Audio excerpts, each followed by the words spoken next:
live right now. All right, let's see. All right, today is Friday, April 19th, 2024, and this is my little Bible study, and we're back here at my second home with Humble Hearts Ministry again. All right, I've heard that I'm going to pick this Friday up for the next at least 6 weeks, all right? All right, that's fine. That could be the next 10 years. It don't matter to me. All right. Okay, so we're going to have to get on a little bit of a program then, all right? So between now, with my little Bible study on Wednesday night, I'm about 2 weeks from finishing the book of Revelation. We still got 2 good hour-and-a-half sessions left in that, and you guys know how I am, all right? So finishing that up, so we're just going to keep doing special studies until all that finishes up in the circle. So I'll keep, then we're all going to get on one book, which is the book of John.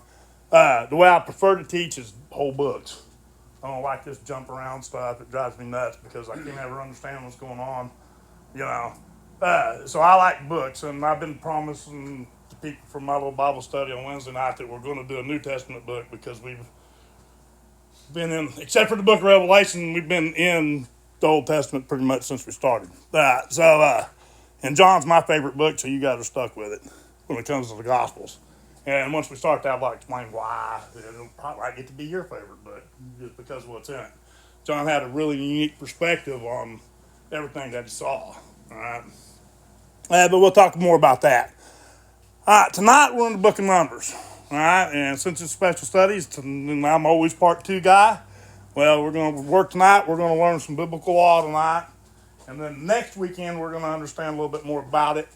Who are some of the people? Numbers chapter 6 is what we're going to pretty much be in tonight. And we're going to pick it up with something called the Vow of the Nazarite. All right. Now, you're going to find out exactly what that was, all right? Now, the thing you need to understand about the Vow of the Nazarite is no matter how serious man takes it, God takes it more serious, okay? You'll find people that will debate that says that this doesn't apply anymore, that this has all been covered under the Christians' covenant. I don't agree with that, and you'll find out why when we get done with the law here in just a minute. Now, the point of this law was to set yourself aside for God alone, okay? And he's really serious about this. If you ever would think about taking the vow of Nazarite, I don't recommend it. I don't recommend it because it's for a length of time that you choose, but God will get his. All right, and he flat tells you in this, we're going to find out tonight. Do this, I'm going to get mine. You belong to me for that time, and if you don't get it, you're going to repeat it until you get it right. Okay? So take it very seriously. The New Testament people were real serious about it, and we'll find out later. But where you first hear about the vow of Nazarite, and we're going to link this to the New Testament here in just a minute, all right?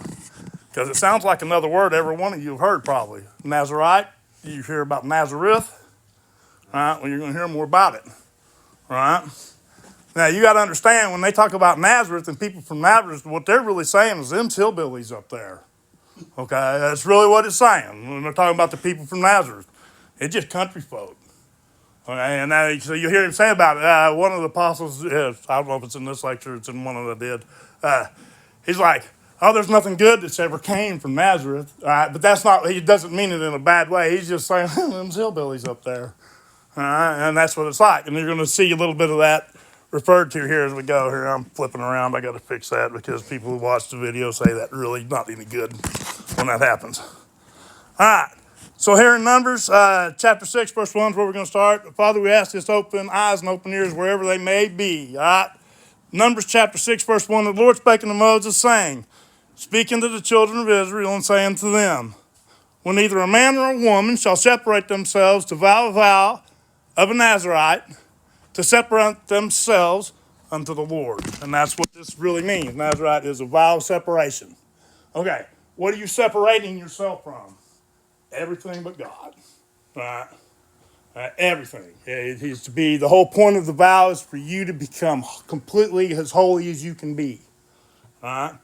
Now, this word Nazarite in your Hebrew index, your Strong's is 5139, all right?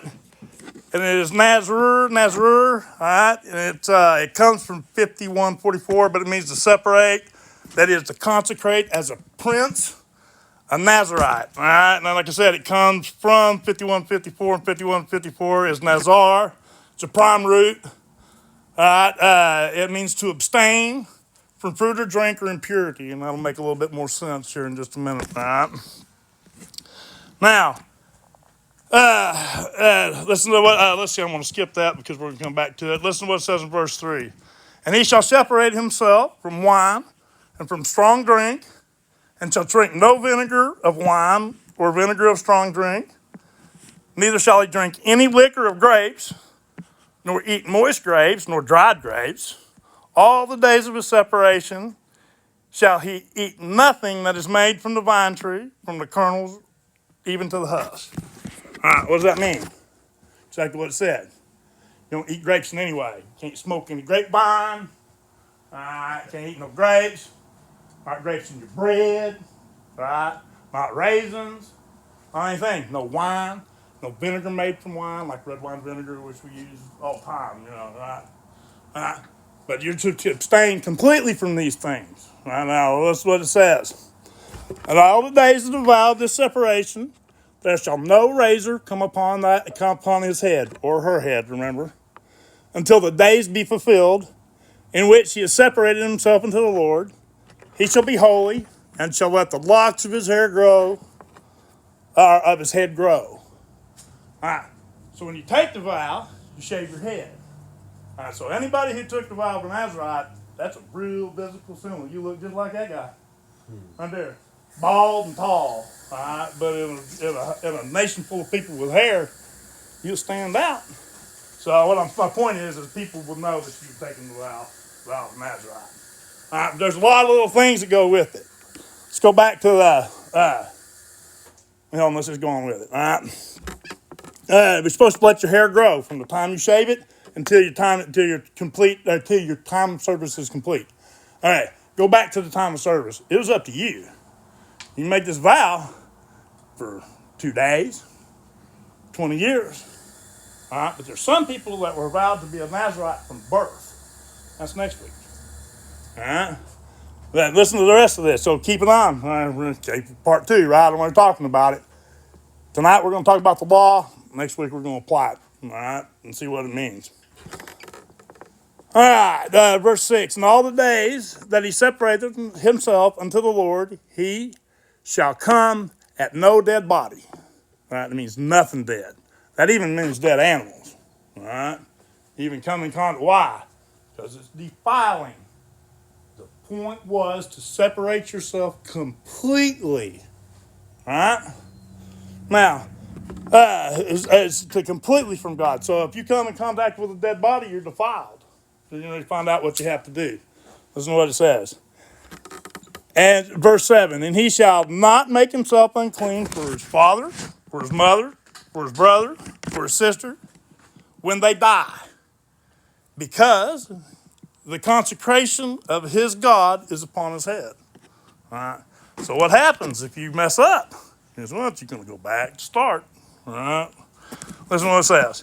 Verse 9. If any man die very suddenly by him, that he hath defiled the head of his consecration, then he shall shave his head in that day of his cleansing. On the 7th day shall he shave it. All right. So what happens? You're standing there and somebody falls over dead.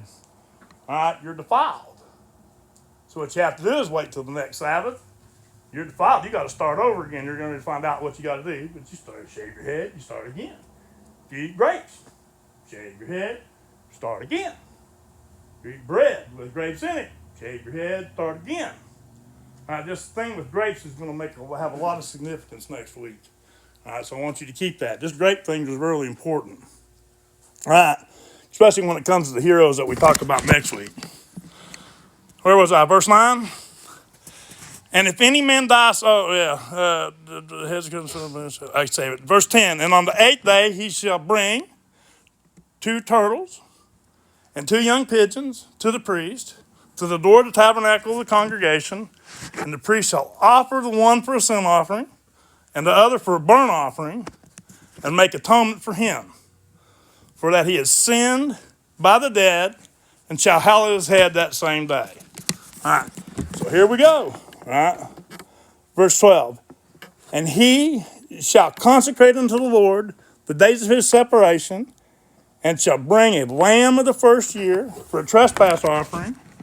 But the days that were before shall be lost, because his separation was defiled. So if it's going to be for 2 weeks, you make it 6 days, you shave your head, go back start. All right, that's what I said. God was serious about keeping it. All right, now you're going to find out that this law is still in effect under the Christian covenant. All right, but I still say you don't do it, because God will have his. All right, and that ain't no joke. And you're going to find out next week how serious is about it, because every man that's taking it that you study in the Bible dies. All right? So how far you're expected to take it? All the way. And you should know that before up front, like all these people did. Well, you're going to find next week it's mostly women's fault. All right? Because the ones that we're going to study are mothers, all right, that vow their sons to be Nazarites from birth. All right, so all these laws apply to those guys from the time they were born. Okay? So just a little bit something for next week so you can be interested.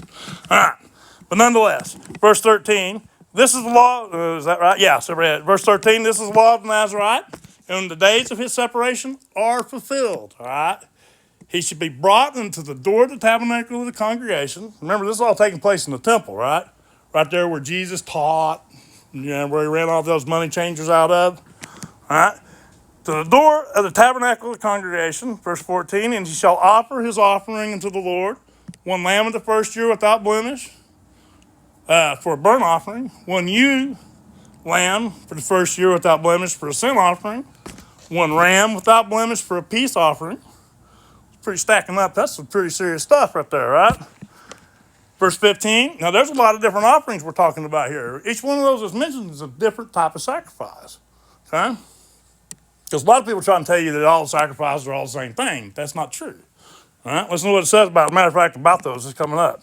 Verse 15, and the basket of unleavened bread, the cakes of fine flour mingled with oil, and the wafers of unleavened bread anointed with oil, and their meat offering and their drink offerings.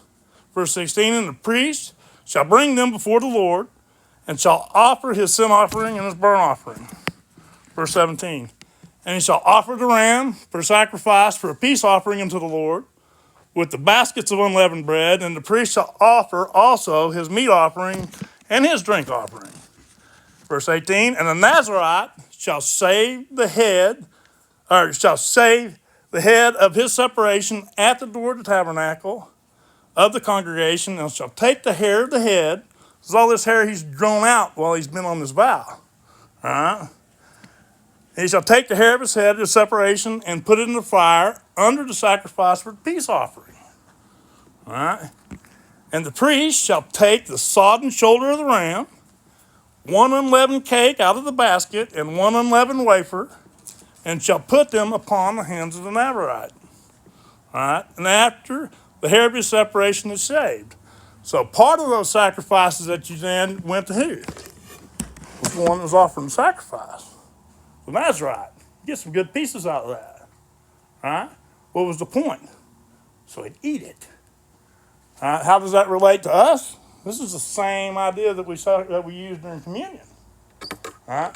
See, when Jesus broke the bread on that before that last Passover, all right, they'd understood the meaning of taking the sacrifice into your body as a part of the ceremony. All right? Jesus takes that idea and just extends it just with bread and with wine for the Christian covenant. But it's exactly the same thing as an Old Testament sacrifice. Because after the sacrifice was made, the one offering it took his portion and consumed it. All right, now this priest, you're going to find out, he gets a chunk too. Think about these priests, man. How many offerings? They get a piece out of all of it. How many sacrifices are they going to perform when they're on duty in the temple every day? It's a lot of food.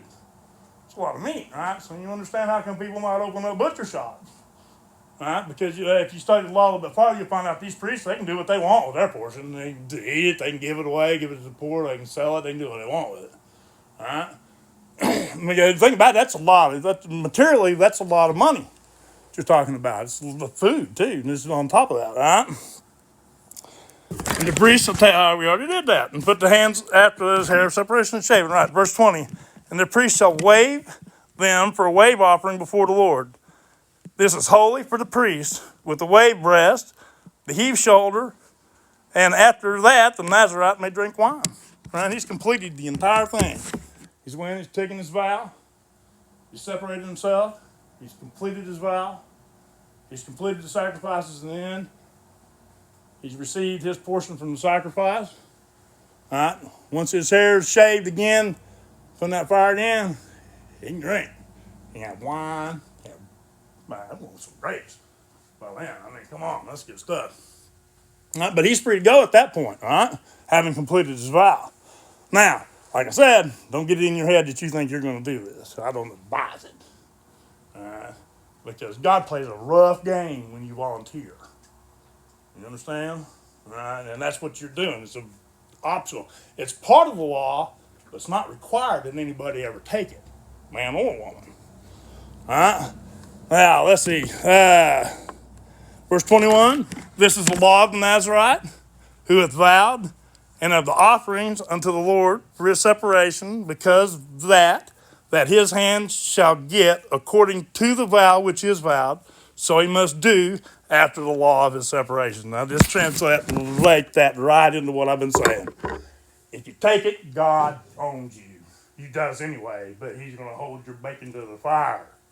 All right, and that's exactly what he's saying. If you do this, it's okay, but not a good idea. That's kind of what he's getting at. All right, so you're going to find out the people that took this took it very seriously. All right, now, that's Old Testament. All right, run over to the book of Acts. Well, how long have I been going yet? Anybody know? 15 minutes. Oh, is that all?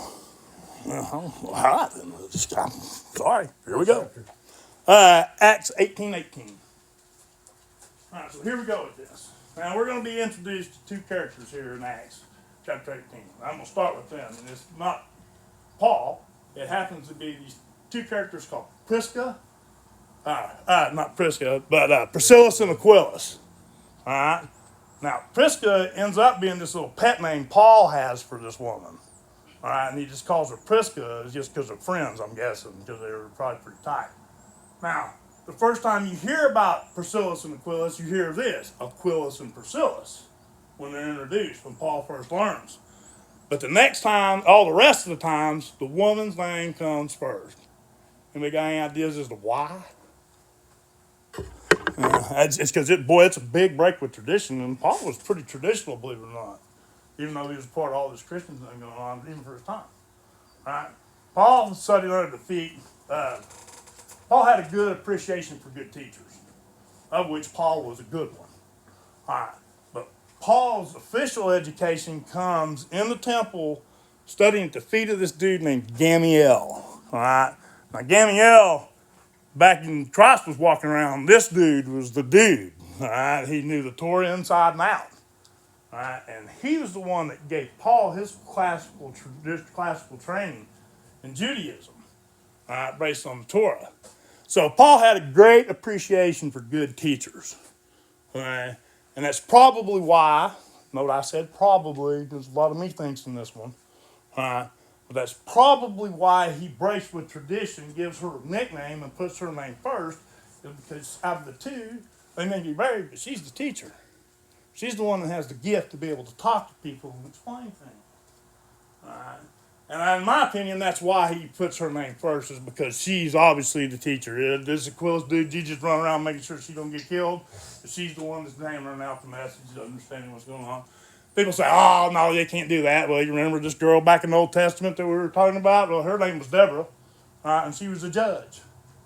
Let me tell you what, she was a woman. She was tough, because nobody in their army would go fight unless she left. So women's roles and gender roles are not quite what we think. We tend to associate Victorian England, 1600s, with biblical BC things, and that's not even close. All right? Not even close. The morality out of 1600s has nothing to do with the Bible. All right? You couldn't show your knees, but you could show your nipples. All right? Or you couldn't show your ankles, but it's fine to see breasts. Which, I mean, everybody fed babies out of them. That's exactly why. But see them ankles, you saw her ankles, she's just a whore. Alright?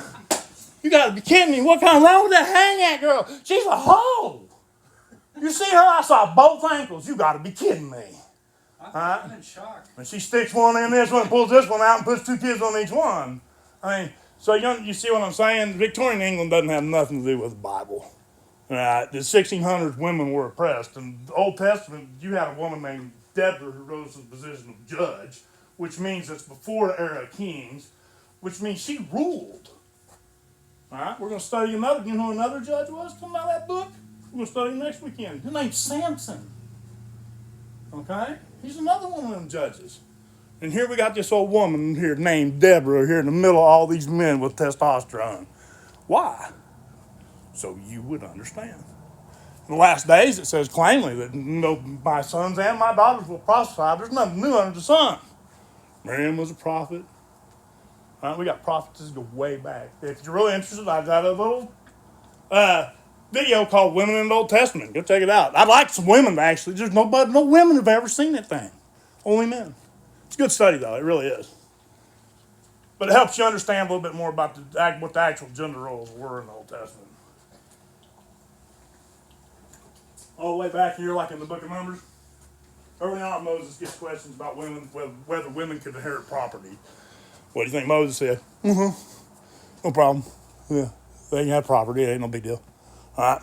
And that stuff was settled back in like the book of Numbers, but you still got people arguing about stuff like this. All right. Acts chapter 18, verse 18. Listen to this. And Paul, after this, tarried there yet a good while, and then took his leave of his brethren, and sailed thence to Syria, and with Priscilla and Aquila, having shorn his head in Caesarea, for he had a vow. All right, what is he talking about? Exactly about the vow of Nazarite. Here in Acts, well into the establishment of the Christian era, you have one of the major players in the New Testament era shaving his head after the resurrection, preparing to take the vow of Nazarite. All right? So, people that say that's just an Old Testament thing and doesn't mean anything, but here you have Paul in the New Testament era, yet carrying out this ancient Hebrew vow of Nazarite. And Paul goes through with the vow. All right? Now, like I said, next week we're going to find some more. Let's just start on that, though. Since we've been talking about Judges, go to Judges chapter 13. Let's see what time it is. All right, yeah, we're still doing good. Chapter 13, just pick up verse 1. All right, we're going to start working through this character. All right, you're going to find out who little Mr. Samson was here. Listen to this. Judges 13, verse 1. And all the children of Israel did evil again in the sight of the Lord. What have they done? They're slipping off into idolatry once again. You ever wonder what screwed up Israel? Bending the knee to a false god. Always what gets them in trouble. God will let them slide often with lots of stuff. All right. The minute they bend the knee, that's a line. He doesn't let them cross, ever. All right. And there's some repercussions for it always. Listen to what they are at this time. And the Lord delivered them into the hand of the Philistines for 40 years. Philistines. You may know who these people are? You can hear it. Go ahead, say it. Just a little bit. I don't Philistine. know enough to say it. You do too. You all do. Every one of you. Palestinian. Yes. Philistine. You can look it up with your Strongs. Yeah. You get down to the bottom of the bus, just call them out. Flat. Palestine. Palestinian. All right. So here we go. Way back in the book of Judges. You got to remember this is before even the age of kings. Same fight you see going on your TV, on the news, on your phone. Started way back in these days. All right, and at this particular time, God is using the Palestinians or the Philistines, all right, to punish his people. Listen to what it says. But that time is over. So it's been 40 years. And there was a certain man in Zorah of the family of the Danites, whose name was Manoah, and his wife was barren and bore not. All right, Danites. Who are these Danites? You may know? Dan is what? One of those tribes, out of the tribes of Israel, right? Out of the sons of Jacob. Dan, remember what they are. Exodus chapter 1, listen. Now these are the names of the children of Israel which came into Egypt, every man in his household that came with Jacob. These are the patriarchs of Israel, all right? Now remember, these are brothers out of 4 women, all right? Reuben, Simeon, Levi, who was the priest line, all right? Judah, who is the king's line, and is also the tribe that we call Jews, all right? Issachar, Zebulun, Benjamin. Benjamin is the tribe that Paul is from, Romans chapter 11, verse 1. Dan, which is the tribe that Samson is from, the Danite. Naphtali, Gad, and Asher. Verse 5, all these are the souls that came to the loins of Jacob, were 70 souls, and Joseph was in Egypt already, making 12. All right? So when he says he's a Danite, he's telling you right there, oh, this guy's out of the tribes. All right? And his one is going to use this guy to make things right. All right, but his daddy's name is Manoah, and as of right now, Samson's not born.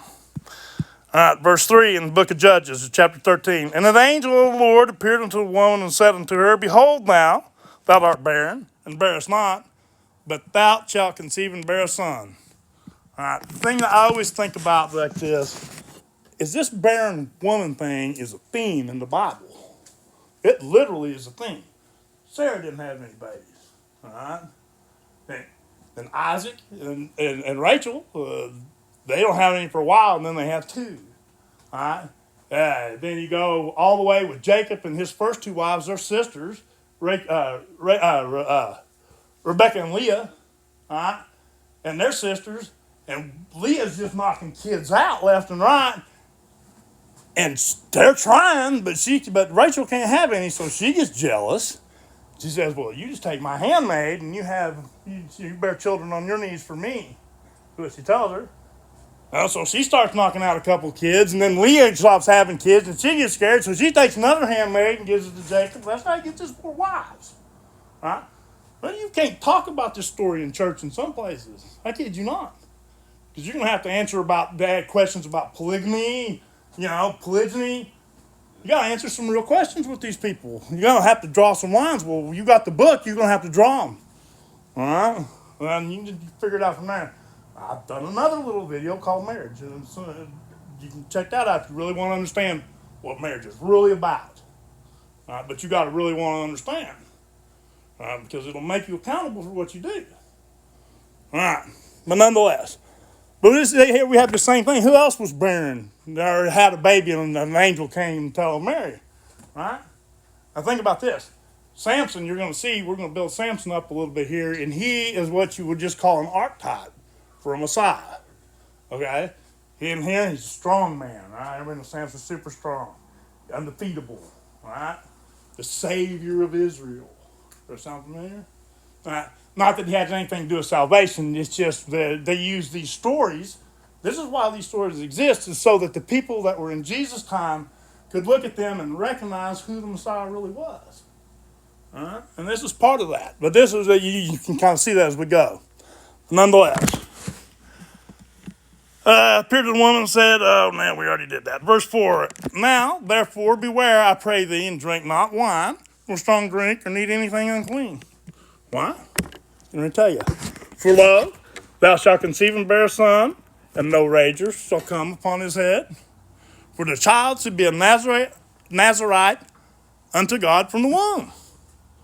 All right? And he shall begin to deliver Israel out of the hand of the Philistines. Exactly the same kind of promise that you have with the Messiah. It's going to in Rome, that's what the apostles were waiting on. That's why Judas was he had the money, and he thought that Jesus was there to destroy Rome. All right? He was disappointed when he was going to have to wait for the second advent. He was finally understanding that. All right? But that's what Judas was upset about. He was like, you're here to kill these people, take your people, and gather them back. All right? He didn't understand that there was 2 advents. And it was something that he learned. And he got those lessons down pretty good if you actually read the story. All right. But nonetheless, okay, let's go. I want to go hold that spot because there's something I want ago that I didn't do when we went over it. I want to talk to you about the meaning of Nazarite again, but I got to go all the way back up here. All right. All right, let's see. All right. Nazarite, it was from 5450, or it actually is 5139. I'm going to just read this to you. I'm going to read the whole definition. It's from 5454. It means to separate, that is, consecrate as a prince, a Nazarite. All right? Hence, figuratively, from the latter, an unpruned vine, like an unshorn Nazarite. All right? You get it? The hillbilly with no shoes. It's really what you say when you say the word. An unshorn Nazarite doesn't have any shoes. All right? Them just hill people. The translation Nazarite, this is what I want you to get. The translation Nazarite is by false alteration with Nazareth. All right? Nazarite by false alteration of Nazareth, separated, vine undressed. All right? That's the whole definition. All right. Why would it say it's by false alteration? All right? Because in the New Testament, you have this place called Nazareth. All right? And that's the word that they adopted out of that. All right, so not just is the vow of the Nazarite about a vow, it's also a place. All right? And it said that Jesus himself, think about this, Jesus himself lived at Nazarite for only one reason, is that was so what the prophets of old had said, is that he would be a Nazarite from Nazareth. All right? Well, think about that. He's perfect, without spot, without blemish. I doubt he ever drank anything. I bet he was probably like a Nazarite from birth. He's a good example of what a Nazarite would really be, just like according to the vow. But nonetheless, the whole place is just because it's a play on this word from the Old Testament. All of that happened just so that Christ could go to that place and live there, so that the prophets of old had said. I think that's just a neat little twist on all that. It's all connected. If you even figured out that this book, if you ever take anything out of the Bible physically, find that spot that says New Testament and that page that doesn't have anything on it and just take it out. Because it's one testament, all right? It's all one testament. You start talking about the vow of Nazarite out of the book of Numbers, and I'll be dang if that's not linked straight to the Messiah in the New Testament. All right. Start talking about the vow of Nazarite in the Old Testament, I'll be dang if it's not linked directly to Paul in the New Testament. All right. But like I said, nobody take that vow. All right, now, because I'm tired and old, we are going to stop there tonight. All right, because I need to work on the rest of it, mostly. All right, anybody got any questions? I am getting old, I'm telling you. Now, I will admit it. Yeah. Well, it ain't dumb questions, I don't know it, but so you said the Old Testament and the New Testament, it's all in one book? It's all one book, yeah. There's no separation. You study the Old Testament so you understand the things that are being spoken of in the New Testament. All right? If you don't understand why Paul shaved his head and took a vow, if you don't understand the vow of Nazarite, you don't understand the deeper meaning of what Paul was actually doing. All right? And it's always that way. If you don't, like in the New Testament, don't commit murder, right? Don't kill anybody. Right? Well, you don't know what that means until you go all the way back to the book of law and understand what murder actually is. All right, so it is all linked, and it doesn't stop. The Messiah, why do you think everybody was looking, during Christ's time, they were looking for the Messiah to be born, right? Well, the reason why is because of the Old Testament, because they were looking at all the signs, just like we do right now. That's how we're those people in the Old Testament, or excuse me, in the New Testament, Christ was alive. Right? Just before he starts his mission, we're those people, but at the second advent. That's us. So that's all one big example. Now, a lot of preachers don't like that because that means scribes and the Pharisees are who? The people that stand up here and teach you this book. All right, and that's hard to eat. You got to eat that sandwich one way or another if you stand up here and do it. All right, you'll do it on the first day. That's why it says that judgment begins at the pulpit. Begins right up here. Because if I mislead somebody, all right, and they eventually bear the mark of the beast because of it, all right, that makes me responsible. You understand what I'm saying? That's why you get a lot of forgiveness that happens in the millennium, right? And Okay, we got to remember what it says going in the book of Revelation. At the beginning of the millennium, it's a narrow gate. But if you go read the rest of that book and you get to the end of it, at the end, them bad bears are all wide open and people flood through them. All right. And I just say that because we all have people that's not here with us. I mean, my mom just passed away not too long ago. And people will talk a lot of smack. All right, just smack. Just one thing or another. All right, but don't listen to any of that because there's a millennium that occurs and that squares up all of it. All right, anybody else?